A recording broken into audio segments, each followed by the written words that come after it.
Sir খিদে খিদে পাচ্ছি, কিছু খাবো। আমি চলো কিছু খাবো। শেরে পাঞ্জাব দেখলাম। আরে বাবা, শেরে পাঞ্জাব তো আবার গিয়ে ইউটার্ন করে আসতো, এদিক দিয়ে কিছু খেলো না। সে আপনার কি, আমি দেখে হচ্ছে আপনি বলুন না শেরে পাঞ্জাব, আরে ওকে বলতেই হবে শেরে পাঞ্জাবে খাও। আমি বললাম না, এদিক দিয়ে খেয়ে না শেরে পাঞ্জাব। শেরে পাঞ্জাবে গিয়ে ইউটার্নে শেরে পাঞ্জাবে ঢুকেছে। ও গাড়ি পার্ক করতে গেছে। আমি ওকে বলেছি আমি পার্ক করতে যাচ্ছি। এবার শুনুন ঘটনা, সামনে দেখতে হবে না, দূরে যাই। ঢুকেছি, বাথরুমে ঢুকেছি, বুঝলেন? মহিলারা আছে কি করে দেখাবো। যাই হোক, ঢুকে আমি জায়গা মতো দাঁড়িয়েছি, ঠিক আছে? মুহূর্তে মধ্যে একটা বাবা আর একটা ছেলে, তার ছেলে, বাচ্চা ছেলে আর বাবা, সেও ঢুকেছে।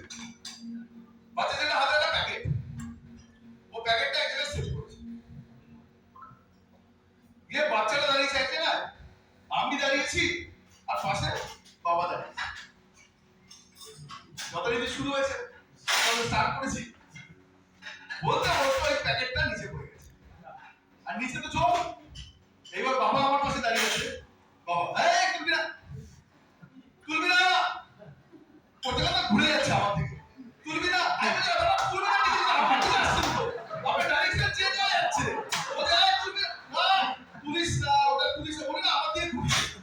এবার ভাবো, আপনাকে বোঝাতে পারছি না, ও যখন ঘুরছে আমার ব্যাংকের দিকে ঘুরছে, আমার পায়ের দিকে। আমি বাবা বলি দাদা ঘুরবেন না, ও তুলবে না, চিন্তা করবেন না, না তুলবি না, তুলবি না, করতে ঘুরে এসছে। এবার ঘোরার পর যখন সবকিছু শেষ হয়ে গেছে,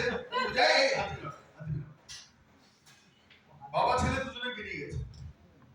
আমার সঙ্গে একটা প্রশ্ন আসলো, আজকে যদি প্যাকেটটার মধ্যে ওই ছেলেটার অরিজিনাল মার্কশিট আর অ্যাডমিট কার্ড থাকতো, প্যাকেটটা খুলতো, ওই দোকানে ওয়াই ক্লিয়ার আমার ছেলের ভবিষ্যৎ, প্যাকেট যেখানেই খুলতে হবে আমাকে অধিকারে যদি ওয়াই ক্লিয়ার থাকে, তাহলে আমাকে সেই জিনিস থেকে কোনোদিন কেউ পেছনে নিতে পারে।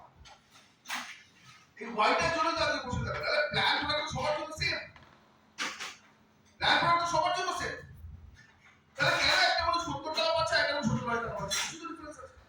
প্রত্যেকটা ওয়ার্কশপ থেকে নিজেকে যদি একটু ডিফারেন্ট লাভ করে নিয়ে যায়, একটা স্টেপ যদি এগিয়ে না যায়, এবং চেঞ্জ কিগুলো করতে হবে, আমি একটা ছোট্ট স্লাইডে আছে, আমি আগে এই ছোট স্লাইডটা এটা আগে দেখাই।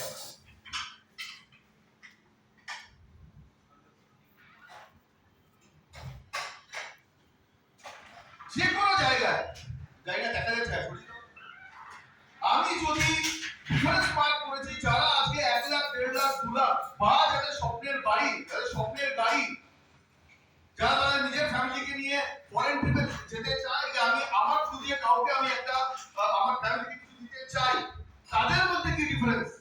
আর যারা আজকে মোদি কেয়ারে ইনকাম করছে না, তাদের মধ্যে কি ডিফারেন্স? এটাই আমি লিখে কোথাও বোঝানোর চেষ্টা করি। আজকে যারা, ঠিক আছে দাদা আমি বোঝাবো, ওটা শুনুন। আজকে যারা মোদি কেয়ারে জয়েন করার পরও কিছু করতে পারেনি, তারা আগের 4টে কোম্পানিতে জয়েন করেও কিছুই করতে পারেনি। আজকে যারা মোদি কেয়ারে জয়েন করে কিছু করতে পেরেছে, তারা আজকে মোদি কেয়ার ছেড়ে যদি অন্য কোথাও যাও, সেখানেও করতে পারে, সেটাও করতে পারে। বিকজ মানুষটা ডিফারেন্স ক্রিয়েট করে একটা ফ্যামিলি। আমার ফ্যামিলিতে আসার আগে আমার ফ্যামিলিতে কেউ বড় লোক ছিল না, এটা একটা স্টেটমেন্ট। আর আমার ফ্যামিলিতে বড় লোক হবে, আমার থেকে শুরু হবে, সেটা একটা স্টেটমেন্ট। সেটা